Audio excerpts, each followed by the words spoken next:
Hey, Jency Clagole! I'm here para gumawa ng original video of my own. So, ngayon, ang pag-uusapan naman natin ay the best ako dito kasi 20 years na ako nagtatrabaho dito sa Hong Kong. So, marami ako may bibigay sa inyo na tip. Ngayon, ang isang tip naman na gusto kong ibigay sa inyo at pag-usapan natin ngayon ay tungkol sa yearly na bakasyon. Right. So, kapag kayo nag-interview ng amo, nasa interview pa lang kayo, isang bagay din yun na kailangan nyong i-clear sa kanila na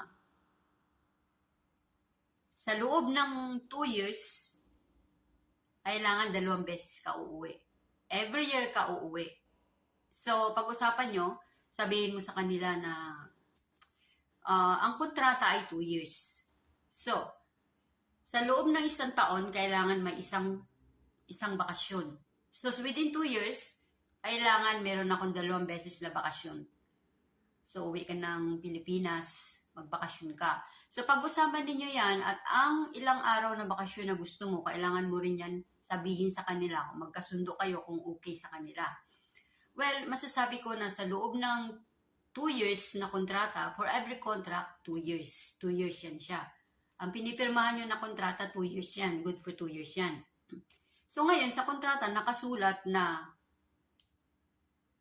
bawat tapos ng kontrata na 2 years, ang katulong, ang domestic helper ay uuwi, bakasyon. So yun ang nakalagay sa kontrata. Pero bilang ikaw at amo, kung magkakaintindihan kayo at magkasundo kayo, maliban sa instead na 2 years, one time lang ang bakasyon, pwedeng 2 years na kontrata, 2 beses din ang uwi. So, kasunduin mo yung amo mo. Sabihin mo na, Mrs., Mister, gusto ko, kapag nag-sign na tayo ng kontrata, kung okay sa inyo, gusto ko yearly ako uuwi kasi may ganito, ganyan, gusto ko makita yung pamilya ko. Kung okay sa inyo, kung magkasundo. Ngayon, tatanungin ka naman, sasabihin naman ng amo na, okay, sige, walang problema sa amin. Kung halimbawang December or pupunta kami sa ibang lugar, aalis kami ng Hong Kong, magbakasyon kami sa isang lugar, pwede ka rin magbakasyon sa Pilipinas. Yung mga ganon. So, nagkasundo na kayo ng ganon. Ngayon, sasabihin mo naman ganito. So, kung papayagan nyo akong uuwi every year, okay lang ba sa inyo na 2 weeks akong uuwi? Diba? Every year, bakasyon. So, kung okay sa amo mo, sasabihin niya rin na, sure. Bakasyon kami, mga 2 weeks din kami or 1 buwan kaming wala. Pwede ka magbakasyon ng 2 weeks every year pagka magbakasyon kami. O di cool, di ba?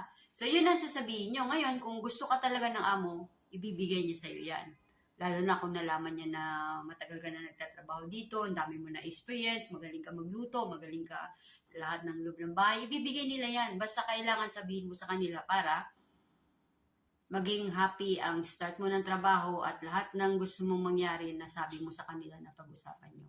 So, ganon ang may bibigay ko sa inyo na tip at huwag na huwag nyong kalimutan dahil yan ay the best.